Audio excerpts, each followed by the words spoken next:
Franck Ferrand raconte sur Radio Classique.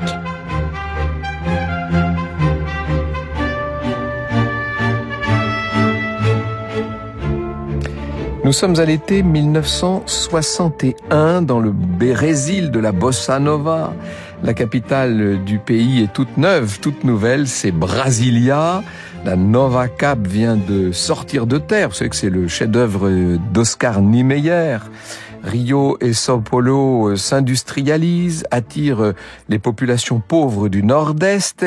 Le revers de cette médaille, ce sont des favelas. Vous savez, ces bidonvilles qui poussent comme des champignons. Il y a aussi beaucoup de déficits sous l'effet des dépenses. Le Brésil doit emprunter au FMI, aux États-Unis. Il est en train de perdre toute indépendance économique et financière. Et pour ne rien arranger, le 26 août 1961, coup de théâtre, le président du Brésil démissionne au cours d'un énième bras de fer avec le Parlement.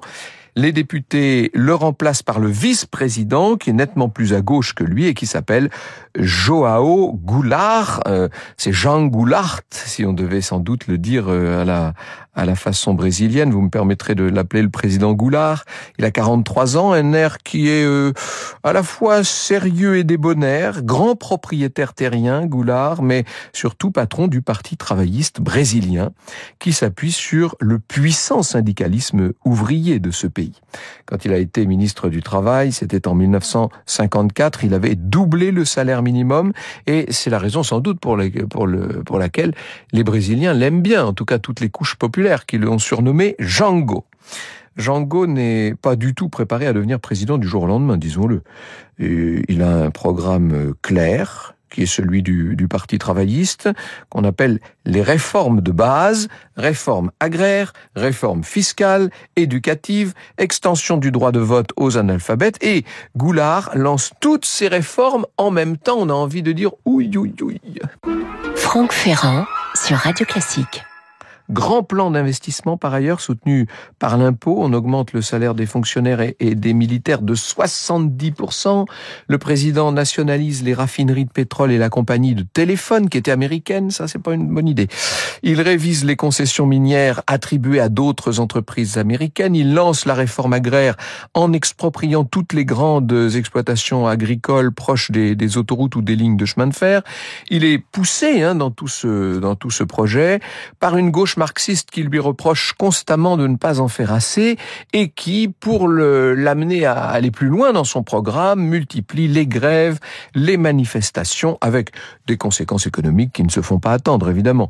Une inflation bientôt à 90%. Enfin, 90%, c'est pour 1964. Fuite totale des capitaux, il n'y a plus d'investissement. Goulart se met à dos tous les milieux, des grands propriétaires fonciers, de la bourgeoisie conservatrice, etc. Le Parlement va refuser peu à peu de voter les lois. Seulement, Jango, au lieu de faire machine arrière, persévère. Il avance, il se tourne vers le peuple dans la grande tradition populiste sud-américaine et notamment brésilienne. Il organise des meetings pour faire pression sur le Parlement, sur le Congrès. Le 13 mars 64 à Rio, 150 000 personnes se réunissent devant la gare centrale do Brasil. On agite les drapeaux rouges. Goulart décide d'ignorer le Parlement, de passer en force. Et maintenant, puisque il n'y a plus moyen de voter des lois, eh bien, il procédera par décret. L'opposition est vent debout. Est-ce que j'ai besoin de vous le dire? Le journal conservateur Globo accuse Goulart de mener un effort ininterrompu de bolchevisation du pays. La droite annonce le basculement du Brésil dans le camp soviétique sur le modèle cubain. Et c'est vrai que quand on regarde ce qui se passe, on peut se poser des questions. Castro a pris le pouvoir à La Havane seulement 4 ans plus tôt. Le 19 mars 64, des associations catholiques conservatrices organisent à São Paulo une manifestation qui s'appelle Marche de la famille avec Dieu pour la liberté. 500 000 personnes sont là qui brandissent le rosaire. D'autres ont bien sûr en main le drapeau brésilien et à la fin de la marche, une grande messe. Il y en aura d'autres de ces marches dans d'autres grandes villes. Autant dire que ça commence à devenir compliqué pour le gouvernement. Dans l'armée aussi. la fronde s'organise, notamment parmi les officiers de l'école supérieure de guerre.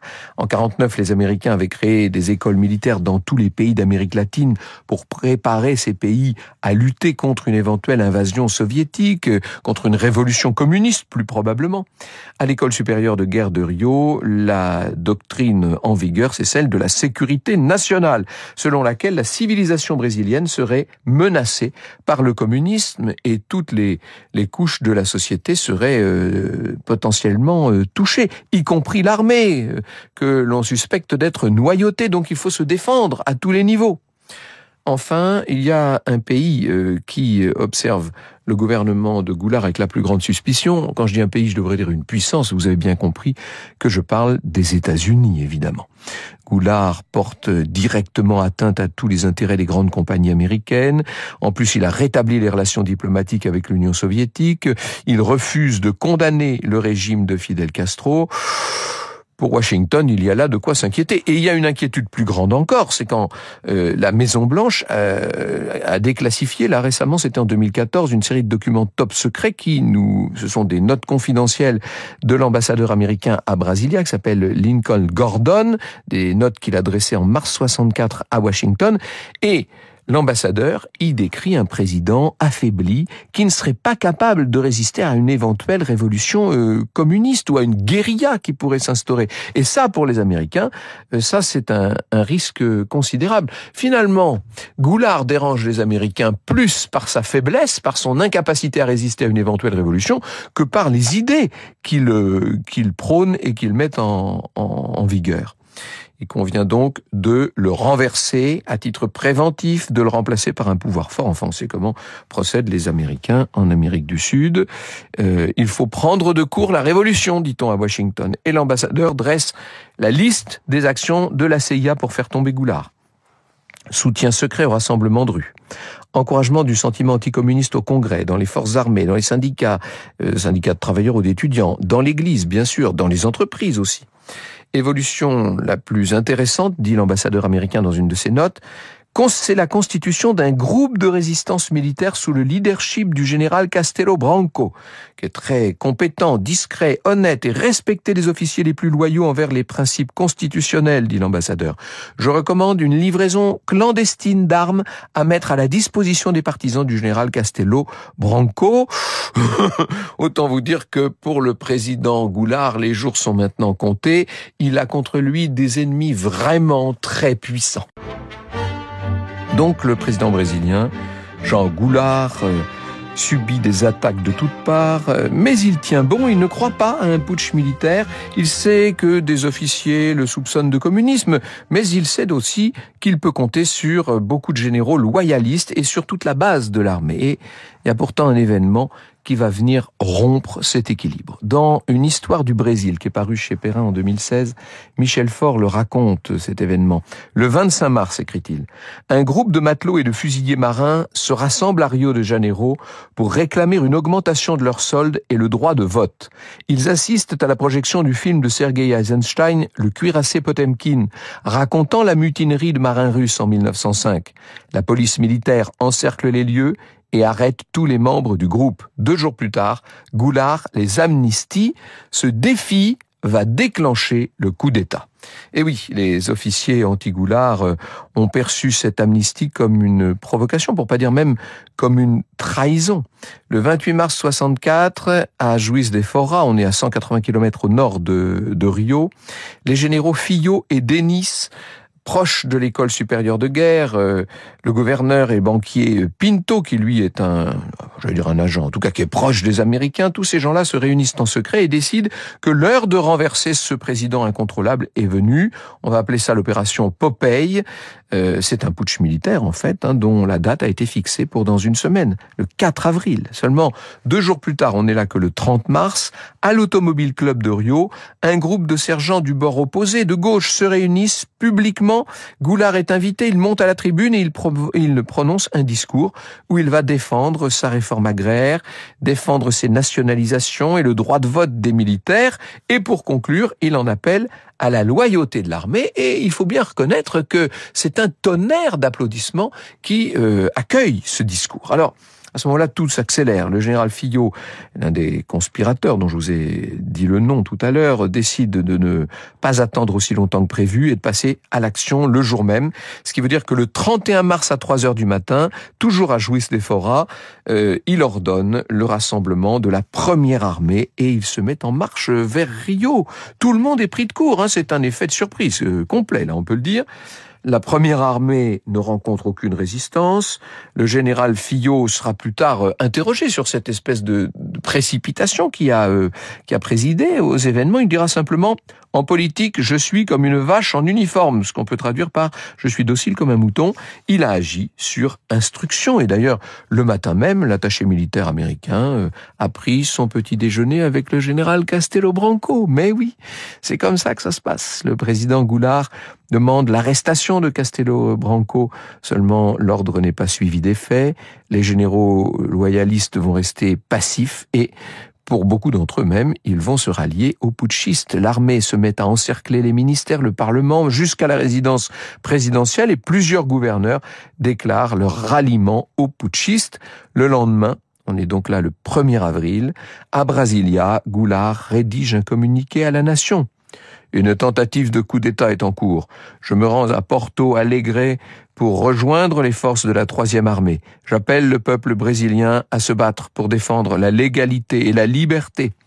Le ministre de la Justice lance un appel à une manifestation de soutien. La CGT lance un appel à la grève générale, mais les manifestants sont peu nombreux et la grève ne prend pas plus dans cette nouvelle population que dans la précédente. Les Brésiliens réagissent avec une sorte d'indolence et on peut le dire, Goulard n'est pas soutenu. Il est même lâché de toutes parts. Il se retrouve en danger. Les putschistes ont bien l'intention de le capturer. Il parvient à grimper dans un avion qui ne décolle pas, qui a été saboté par des militaires. Alors, il va en trouver un deuxième, s'envoler pour Porto Alegre. Porto Alegre, c'est vraiment tout à fait au sud du Brésil, hein. Là, un général loyaliste et le gouverneur l'enjoignent d'organiser une contre-offensive. Il s'agit d'appeler à la résistance armée, mais Goulard refuse. « Je ne veux pas d'effusion de sang », dit-il. Un autre élément va peser sur sa décision, c'est que les États-Unis, discrètement, ont acheminé le porte-avions Forestal et toute une flotte au large de São Paulo. C'est l'opération Brother Sam, avalisée par le président Johnson en personne. N'oubliez pas qu'on est dans ce milieu des années 60 qui réserve tellement de surprises. J'ai envie de dire, c'est le début des grands dérèglements. Enfin, ça nous entraînerait dans une longue discussion. Le 2 avril, le président du Congrès déclare la présidence du Brésil vacante. Il désigne un président par intérim. Ce sera Mazili, on n'a pas le droit de faire ça, mais enfin, peu importe, c'est totalement illégal. Immédiatement, Washington reconnaît ce nouveau chef d'État par intérim. Veuillez accepter mes vœux les plus sincères à l'occasion de votre accession à la présidence du Brésil, écrit le président Johnson. J'envisage avec joie le renforcement continu de nos relations et l'intensification de notre coopération. On n'est pas très inquiet sur ce sujet. Goulard, pendant ce temps, va se réfugier dans une ferme qui se trouve au bord du fleuve Uruguay. Il faut imaginer ce président traqué, caché entre la forêt et le fleuve, mais protégé par une poignée d'officiers loyalistes. Il obtient l'asile politique en Uruguay le 4 avril avec sa femme et ses enfants. Le voilà qui traverse la frontière uruguayenne. À Montevideo, ça y est, c'est fini. Il faut regarder le pouvoir avec un autre œil. Maintenant, Goulard n'est plus qu'un ex-président en exil. Le 2 avril 64, entre parenthèses, on est 2 jours avant la date qui avait initialement été fixée pour le coup d'État. Le 2 avril à Brasilia, 3 hauts gradés ont formé un commandement suprême de la nation, une junte si vous préférez. La presse brésilienne est globalement soulagée par ce coup d'État. La droite applaudit des deux mains, c'est généralement comme ça qu'on fait, et se rallie aux généraux putschistes. Les organisations catholiques conservatrices organisent une nouvelle marche des familles qui réunit selon elles 1 million de Brésiliens à Rio et proclament un soutien indéfectible au nouveau régime. Et tout le monde pense que l'armée va se retirer, laisser le pouvoir aux civils, aux conservateurs. C'est pas la première fois que l'armée provoque un changement de régime, hein. Elle a instauré la République en 1889, elle a installé un populiste Vargas au pouvoir en 37, elle a instauré la démocratie en 45, elle a fait pression en 67 et en 61, je vous l'ai dit tout à l'heure. Bref, à chaque fois, elle passait le relais aux civils, sauf que cette fois, la junte prend une autre décision. Elle édicte un premier acte institutionnel qui limite les pouvoirs du Parlement. Le 10 avril, tous les parlementaires de gauche sont révoqués. Le 11, un Parlement épuré désigne le général Castelo Branco président de la République. C'était l'homme de Washington. Nous allons remettre de l'ordre dans la maison, annonce le général Branco, qui entend appliquer la doctrine de la sécurité nationale, développée dans la fameuse école supérieure de guerre, vous savez, défendre toute la société contre les communistes. Franck Ferrand sur Radio Classique. Le droit de grève est aboli, il y a 49 juges qui sont limogés, 7 gouverneurs révoqués, 122 officiers, 1200 militaires, 1400 fonctionnaires. Il y a même des historiens qui nous disent que c'est allé jusqu'à 4500 révocations. En juin 64, Branco crée une police politique, le service national d'information, qui sera dirigé par un dur de dur, le général Silva, afin de lutter contre la subversion intérieure. Et des milliers de militants de gauche, de syndicalistes, de journalistes, de profs, d'étudiants seront traqués, arrêtés, jetés en prison sans le moindre procès. Ils étaient contraires à la sécurité nationale, n'est-ce pas? Et puis, Branco va créer le centre d'instruction de la guerre dans la jungle, à Manaus, en bordure de la forêt amazonienne, qui est un centre d'entraînement à la contre-insurrection. Un général français dont on a beaucoup parlé, le général Ossarès, attaché militaire au Brésil, témoignera devant Marie-Dominique Robin dans son livre « Escadron de la mort, une école française ». Le gouvernement brésilien a mené une lutte sans merci contre les communistes entraînés par l'Union soviétique, dira-t-il. Le commissaire Sergio Fleury, qui était d'origine française, s'est mis à traquer tout ce qui ressemblait à un coco, et notamment à l'université de São Paulo. Les policiers arrêtaient à tour de bras, tandis que les escadrons de la mort, qui étaient constitués de gendarmes et de paras assez durs, finissaient le travail. Bref, c'est une véritable dictature que le général Branco va mener jusqu'en 67. Ensuite, c'est le fameux Silva, partisan de la ligne dure, qui prendra le relais. Pour les années de plomb, les militaires vont quand même occuper le pouvoir au Brésil pendant 21 ans. Ça va durer jusqu'en 1985 et on estime que cette dictature aura fait probablement pas loin de 9000 morts. Vous écoutez Radio Classique.